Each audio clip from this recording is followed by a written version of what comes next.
Good morning, नमस्कार और जोहार। आप सभी का स्वागत है द न्यूज पोस्ट में और मैं हूं आपके साथ सुहाना।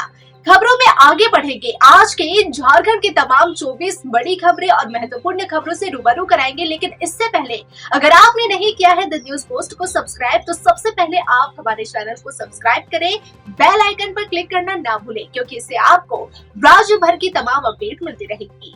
तो चलिए शुरू करते हैं आज की महत्वपूर्ण खबरों से। झारखंड विधानसभा के बजट सत्र की शुरुआत आज से होगी। सदन में पहले दिन राज्यपाल का अभिभाषण होगा, उसके बाद शोक प्रकाश की प्रक्रिया पूरी होगी। सभी दिवंगत को श्रद्धांजलि दी जाएगी। इसके लिए सदन की कार्यवाही मंगलवार तक के लिए स्थगित कर दी जाएगी।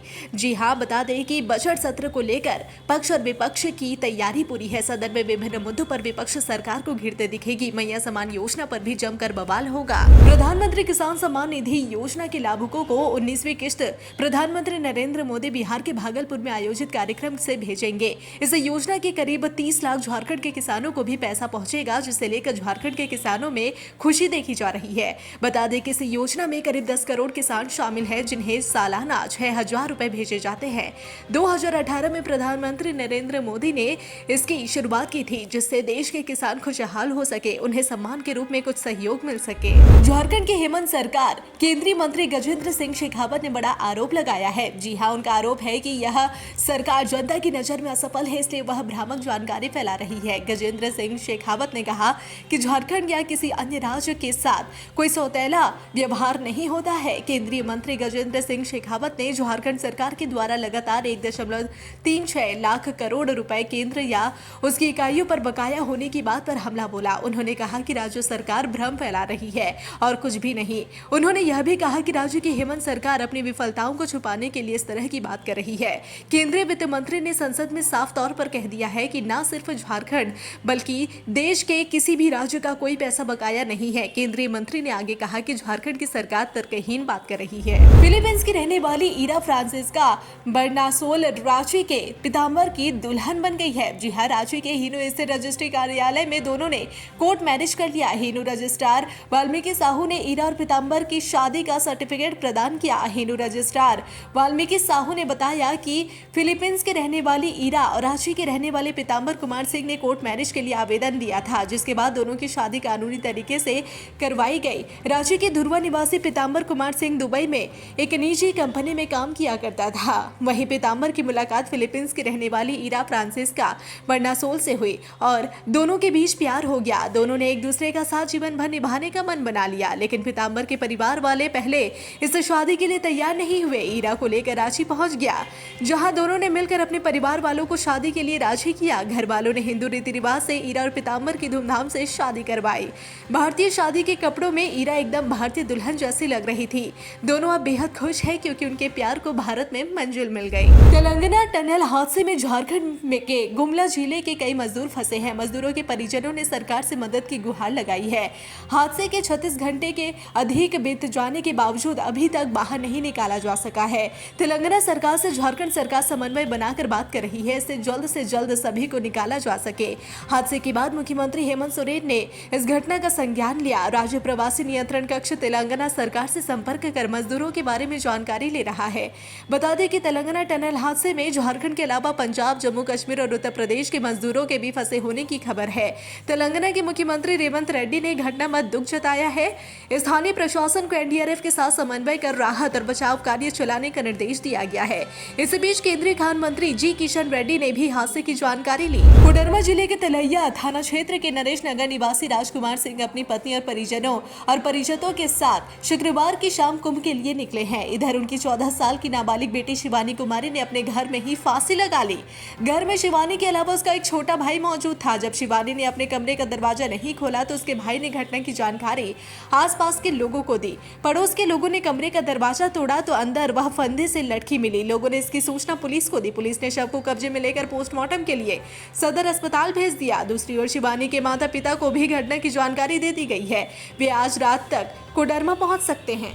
डोमचांच थाना क्षेत्र अंतर्गत बिरजामूज गांव में जमीन विवाद को लेकर शनिवार दोपहर जमकर मारपीट हुई। इसमें एक ही परिवार के करीब आधा दर्जन लोग घायल हो गए। घायलों को एम्बुलेंस से सदर अस्पताल पहुंचवाया गया, जहां वे इलाजरत है।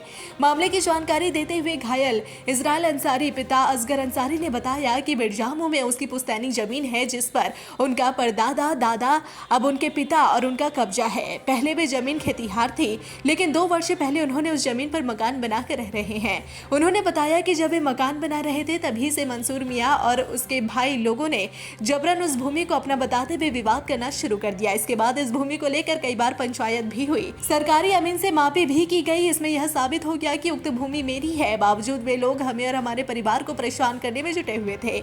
उन्होंने बताया कि वे पेशे से शिक्षक हैं। इधर आज जब वे स्कूल से अपने घर को लौट रहे थे तो इसी बीच घर से थोड़ी दूर पर मंसूर मियां, उसके भाई तसव्वुर मियां, उसके पिता मनीरुद्दीन पहले से ही घात लगाए बैठे थे। जैसे ही वे वहां पहुंचे तो उन लोगों ने आंख में केमिकल डाल दिया और लाठी डंडे और कुल्हाड़ी से हमला कर दिया। बीच बचाव करने आई जुबैदा खातून, उसके पति, 3 बेटियां और बेटे पर भी हमला कर दिया गया, जिससे वे लोग गंभीर रूप से घायल हो गए। इनका इलाज सदर अस्पताल में चल रहा है। इधर इसकी सूचना मिलने के बाद पुलिस मामले की जांच में जुट गई है। धनबाद के सबसे बड़े सरकारी अस्पताल SNMMCH में अफरा तफरी मच गई जब एक युवक लिफ्ट में फंस गया। वह घंटों लिफ्ट में फंसा रहा। वह लिफ्ट के जरिए ऊपर जाने की कोशिश में था कि बीच रास्ते में लिफ्ट अचानक रुक गई और वह अंदर भी फंस गया। गनीमत रही कि युवक के पास मोबाइल था। उसने अस्पताल में भर्ती अपने मरीज को फोन कर मदद मांगी। मरीज ने तुरंत इसकी सूचना अस्पताल कर्मचारियों को दी। इसके बाद कर्मचारी मौके पर पहुंचे और लिफ्ट का दरवाजा खोलकर उसे बाहर निकाला। रांची टाटा मार्ग स्थित तैमारा घाटी में एक दर्दनाक सड़क हादसे में एक युवक की मौत हो गई है। पुलिस के मुताबिक दिल्ली से कटक जा रही सेब लदी ट्रक घाटी से उतरते वक्त असंतुलित होकर सड़क के बीचों बीच पलट गई। हादसे को देख यूपी के मऊ जिला निवासी एक युवक ने ट्रक चालक की मदद करने के लिए गाड़ी रोकी और सहायता में जुट गया। इसी दौरान पीछे से तेज रफ्तार में आ रही एक टूरिस्ट बस ने अनियंत्रित होकर युवक को रौंद डाला। हादसा इतना भीषण था कि युवक की घटनास्थल पर ही दर्दनाक मौत हो गई। घटना के बाद बस डिवाइडर पर जा टकराई और जिससे यात्रियों में भी हड़कंप मच गया। सूचना मिलते ही दशमफॉल थाना पुलिस मौके पर पहुंची। मृतक के शव को कब्जे में लेकर पोस्टमार्टम के लिए भेज दिया। पुलिस ने टूरिस्ट बस को जब्त कर लिया है और मामले की जांच जारी है। घटना के बाद 1 घंटे के लिए रांची टाटा मार्ग में आवागमन बाधित रहा। प्रशासन की सक्रियता से आवागमन को सुचारू रूप से चालू किया गया। रांची एटीएस और बंगाल एसटीएफ के सहयोग से गिरिडीह पुलिस ने जिले में मिनी माउजर फैक्ट्री का उद्भेदन किया और करीब 31 पीस अर्धनिर्मित माउजर का बट के साथ कई और सामान जब्त करने में सफलता हासिल की। वहीं एटीएस और एसटीएफ के सहयोग से ही मिनी माउजर फैक्ट्री संचालन के आरोप में 6 अपराधियों को भी धर दबोचा। जमुआ थाना इलाके के चपर यामो गांव में मिले इस बड़ी सफलता के कुछ घंटे बाद ही SP doctor Vimal Kumar, SDPO DSP Vinod Kumar अजवा समेत 4 थानों के थाना प्रभारी ने प्रेस वार्ता के दौरान पूरे मामले का उद्भेदन किया और बताया कि जमुआ थाना इलाके के चपर यामो गांव में मोहम्मद दयामुद्दीन अपने घर पर इस मिनी माउजर फैक्ट्री का संचालन कर रहा था। उसे गांव में ही फैक्ट्री का संचालन करना उचित लगा क्योंकि एसडीपीओ के नेतृत्व में एटीएस और बंगाल एसटीएफ के साथ 4 थानों की पुलिस ने बड़े पैमाने पर मिनी माउजर बनाने के सामान जब्त किया है। इसमें 2 मिलिंग मशीन है जो किसी एसआर ट्रेडिंग से खरीदा गया है। वहीं एक लेद मशीन के साथ ड्रिलिंग मशीन, 15 kVA का आयशर कंपनी का डीसी जनरेटर और 31 अर्धनिर्मित माउजर के लोहे के बट के साथ गोली लोड करने वाले लोहे का 10 पीस पिछला हिस्सा, 6 पीस लोहे का टुकड़ा, 31 पीस लोहे की पट्टी समेत एक बाइक जब्त किया गया। जिस दयामुद्दीन के घर में मिनी माउजर पिस्तौल फैक्ट्री का उद्भेदन हुआ उसी के घर से 17,000 नगद के साथ एक मोबाइल जब्त किया गया। बड़ी खबर गुमला से सामने आ रही है जहां जारी थाना क्षेत्र में पति ने हॉकी स्टिक से पीट कर अपनी पत्नी की हत्या कर दी। घटना को लेकर बताया जा रहा है कि रविवार की सुबह किसी मामूली बात को लेकर पति पत्नी के बीच झगड़ा हो गया और फिर पति ने गुस्से में आकर पति से हॉकी स्टिक से पीट कर पत्नी को मार डाला। जी हां, घटना के बाद ग्रामीणों ने हत्या के आरोपी पति को पकड़कर पुलिस को सौंप दिया। पुलिस आगे की कार्रवाई में जुट गई है। राजधानी में विधि व्यवस्था को देखते हुए 7 थाना प्रभारियों का तबादला कर दिया गया है। डीआईजी सह एसएसपी चंदन कुमार सिन्हा ने इससे संबंधित अधिसूचना जारी की है। जयदेव टोप्पो की जगह कुलदीप कुमार को डोरंडा का नया प्रभार दिया गया है। यहाँ कुलदीप को हटाकर सदर थाने का प्रभार रंजित कुमार सिन्हा को सौंपा गया है, जबकि खलारी के इंस्पेक्टर सह थाना प्रभारी विजय कुमार सिंह को हटाकर जयदेव टोप्पो को नया प्रभारी बना दिया गया है। साहिबगंज जिले की राजमहल विधानसभा क्षेत्र के पूर्व बीजेपी विधायक अनंत ओझा को मुखर होकर बांग्लादेशी घुसपैठ का मुद्दा उठाने पर बीते दिनों अज्ञात शख्स के द्वारा मोबाइल फोन पर धमकी दिया गया, जिसके बाद मामले को बीजेपी नेता सह जिलाध्यक्ष जुवल मंडल के नेतृत्व में एक शिष्टमंडल की टीम ने एसपी अमित सिंह को लिखित आवेदन देकर मामले में गंभीरता पूर्वक जांच व दोषी लोगों के विरुद्ध अविलंब कानूनी कार्यवाही करने की मांग की। साहिबगंज जिला मुख्यालय से महज 500 मीटर की दूरी पर स्थित झुमावती निजी नर्सिंग होम अस्पताल में डॉक्टरों की लापरवाही के कारण एक नवजात शिशु की मौत हो गई। इस घटना के बाद मृत नवजात के परिजनों ने आक्रोश जताते हुए अस्पताल परिसर में जमकर हंगामा किया। इस घटना के बाद परिजनों ने महिला चिकित्सक डॉक्टर ने स्नेहलता कुमारी पर लापरवाही का आरोप लगाते हुए जीरावदी थाने में लिखित शिकायत दर्ज कराई। उधर मामले की जानकारी मिलने के बाद पुलिस झुमावती अस्पताल पहुंची और घटना से जुड़ी हर कड़ी को जोड़ते हुए जांच शुरू कर दी है। वहीं मृतक के परिजनों ने जिला प्रशासन से लापरवाह डॉक्टर और झुमावती अस्पताल के प्रबंधक के खिलाफ सख्त कानूनी कार्रवाई की मांग की है। जमशेदपुर पूर्वी से बीजेपी विधायक पूर्णिमा साहू ने राज्य सरकार को इस बजट को लेकर आड़े हाथों लेते हुए कहा कि मैया समान योजना की तरह ही यह आम बजट ना हो। उन्होंने कहा कि मैया समान योजना की राशि अब तक महिलाओं के खाते में नहीं आई। साथ ही जो वृद्धा पेंशन, विधवा पेंशन को सरकार ने बंद रखा है, जिसे लेकर आए दिन उनके क्षेत्र के लोग उनके कार्यालय पहुंचकर इस योजना के बारे में पूछते हैं। जिन्हें दरकार है उन्हें तो सरकार पेंशन नहीं दे रही है, जिन्हें देने का वादा किया था उन्हें भी अब 2 माह से अब तक नहीं मिली है। विधायक पूर्णिमा साहू ने साफ कहा कि सरकार को इस बजट में किसान, वृद्धा और विधवाओं पर ध्यान देते हुए इस बजट को पेश करें, नहीं तो लोग लुभावन बजट पेश कर राज्य की जनता का भलाई नहीं होगा। उन्होंने साफ तौर पर कहा कि राज्य सरकार सभी वर्ग का ख्याल रखते हुए बजट को पेश करे, अन्यथा सदन काफी हंगामेदार रहेगा। किसी वर्ग को इस बजट से लाभ नहीं हुआ तो विपक्ष अपनी पूरी ताकत से इसका विरोध करेगा। विधायक पूर्णिमा साहू ने कहा कि इस बजट में सरकार को राज्य के हर व्यक्ति को लाभ मिले, इस प्रकार का बजट पेश करना चाहिए।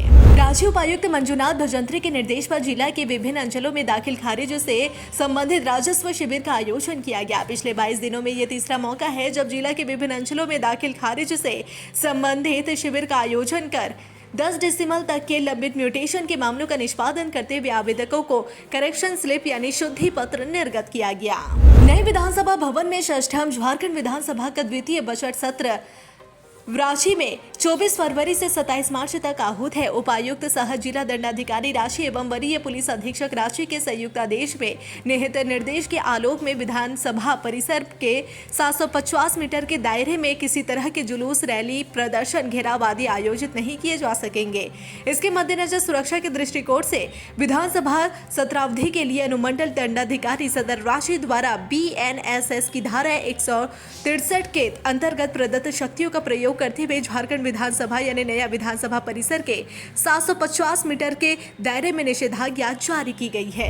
कांग्रेस कोटा के विभिन्न बोर्ड निगम आयोग के अध्यक्ष, उपाध्यक्ष एवं सदस्यों और कांग्रेस अग्रणी मोर्चा संगठन के अध्यक्षों, प्रकोष्ठों, विभाग के अध्यक्षों और जिला अध्यक्षों की बैठक प्रदेश कांग्रेस अध्यक्ष केशव महतो कमलेश की अध्यक्षता में संपन्न हुई, जिसमें मुख्य अतिथि के रूप में प्रदेश कांग्रेस प्रभारी के राजू शामिल हुए। बैठक में सभी बोर्ड निगमों के अध्यक्षों ने उनके कार्यकाल के दौरान हुए कार्यों और आगे आने वाले समय के लिए किए जाने वाले कार्यों की जानकारी ली गई। बैठक में उपस्थित सभी अध्यक्ष, उपाध्यक्ष एवं सदस्यों द्वारा अपने अपने कार्यकाल का ब्यौरा रखा गया। इसी क्रम में आवास बोर्ड, धार्मिक न्यास बोर्ड, अल्पसंख्यक आयोग, बाल संरक्षण अधिकार आयोग, मार्केटिंग बोर्ड, गौ सेवा आयोग के कार्यों, उनके अधिकारों और आगामी कार्यक्रमों पर विस्तार पूर्वक चर्चा के साथ उनकी समीक्षा की गई। पूर्व निर्धारित कार्यक्रम के तहत प्रदेश कांग्रेस विधायक दल की बैठक कांग्रेस विधायक दल नेता प्रदीप यादव की अध्यक्षता में संपन्न हुई। बैठक में मुख्य अतिथि के रूप में प्रदेश कांग्रेस प्रभारी के राजू और प्रदेश अध्यक्ष केशव महतो कमलेश उपस्थित थे। बैठक के बाद संवाददाताओं से बातचीत करते हुए के राजू ने कहा कि बैठक में विस्तार से कुछ बिंदुओं पर चर्चा हुई, जिस पर निर्णय लिए गए। निर्णय की जानकारी देते हुए उन्होंने कहा कि कांग्रेस के 12 विधायकों को 2-2 जिलों का जिम्मा दिया गया है। जिन विधायकों को जिलों की जिम्मेदारी दी गई है उन्हें हर महीने जिला में जाकर जिला कांग्रेस कमेटी की पूर्व निर्धारित बैठक उपस्थित रहना होगा। जी हाँ, बैठक में जिले से संबंधित मुद्दों, संगठन के संबंध में आम लोगों के मुद्दे पर वह चर्चा करेंगे। जिले के किन मुद्दों को सरकार के स्तर तक ले जाना है, उन मुद्दों का पता करेंगे। विधायकों द्वारा जिलों में की जाने वाली बैठक के 1 वर्ष का कैलेंडर तैयार कर उन्हें दिया जाएगा ताकि वह प्रत्येक महीने बैठक कर सके। पलामू के मूल निवासी व जिला स्कूल रांची के 8वीं कक्षा के छात्र सुतत्व रेजू का नाम इंडिया बुक ऑफ रिकॉर्ड्स 2025 में दर्ज किया गया है। सुतत्व ने यह रिकॉर्ड दिसंबर 2023 में पूरे भारत में सबसे कम उम्र में 2000 किलोमीटर की साइकिलिंग कर बनाया है, जिसमें उन्होंने गंगोत्री उत्तराखंड से 4 राज्यों यानी उत्तराखंड, उत्तर प्रदेश, बिहार एवं झारखंड की यात्रा कर देवघर तक की यात्रा मात्र 12 दिनों में अपनी साइकिल से पूरी कर ली। साहिबगंज जिले के राजमहल जेके उच्च विद्यालय में इन दिनों +2 की परीक्षा चल रही है। इसी बीच खबर आई कि परीक्षार्थी की जगह कोई दूसरा परीक्षा हॉल में बैठकर परीक्षा दे रहा है, यानी अमित कर्मकार की जगह उसका भाई महादेव कर्मकार बायोलॉजी की परीक्षा दे रहा है। इसकी सूचना फौरन केंद्राधीक्षक अभिजीत मुखर्जी को दी गई। उन्होंने 15 मिनट के बाद बताया कि ऐसी कोई बात नहीं हुई है। वहीं केंद्राधीक्षक अभिजीत मुखर्जी ने बताया कि एडमिट कार्ड में स्कैन करके फोटो बदला गया था, जिसके कारण पता नहीं लग पाया, जबकि उनको सूचना मिलने के बाद भी भिक्षक एवं स्वयं जांच कर बताया कि ऐसा कोई भी परीक्षार्थी परीक्षा नहीं दे रहा। फिर भिक्षक की बात कहां से आ गया? केंद्राधीक्षक की बातों में अंतर देखा जा रहा है। जिला के शिक्षा पदाधिकारी दुर्गा आनंद झा ने इस संबंध में कहा कि हमें दूरभाष से सूचना मिली है, अगर कोई दोषी पाया जाएगा तो उस पर कार्रवाई होगी। झारखंड का कुख्यात गैंगस्टर रमन साहू का साथी लॉरेंस का दोस्त मयंक सिंह पर एटीएस का शिकंजा कस गया है। अजरबैजान से गिरफ्तार करने के बाद अब टीम भारत लेकर आने की तैयारी कर रही है। भारत आते ही मयंक सिंह से अमन गैंग के कई राज खुलेंगे, कैसे पूरा गैंग चलाता था और इसके पीछे कितने लोग हैं, हथियार कहां से आया और भी बहुत सी जानकारी मिलेगी। फिलहाल एटीएस अजरबैजान कोर्ट में इसे पेश कर भारत लाने की तैयारी में है, जिसका रास्ता भी कोर्ट से अब करीब करीब साफ हो गया है। लोहरदगा के MBDAV पब्लिक स्कूल में वर्चुअल रूप से लीगल लिटरेसी क्लब का उद्घाटन किया गया। झारखंड के सभी 72 DAV स्कूलों में एक साथ लीगल लिटरेसी क्लब का उद्घाटन जस्टिस सुजीत नारायण प्रसाद के द्वारा न्याय सदन झालसा रांची द्वारा किया गया। इस मौके पर जस्टिस सुजीत नारायण प्रसाद ने कहा कि समाज का निर्माण कैसे होना चाहिए यह हमें तय करना होगा। हमारा उद्देश्य समाज को कानूनी रूप से जागरूक करना भी है और इसके लिए डालसा और डालसा के द्वारा लगातार लोगों को जागरूक करने का कदम उठाया जा रहा है। जस्टिस सुजीत नारायण ने कहा कि हमें कानून की आवश्यकता क्यों है ये समझने की आवश्यकता है। स्कूलों में विभिन्न विषयों की पढ़ाई तो होती है, लेकिन लीगल जानकारी नहीं दी जाती। इसके लिए लीगल लिटरेसी क्लब को एक बेहतर माध्यम बनाया गया है।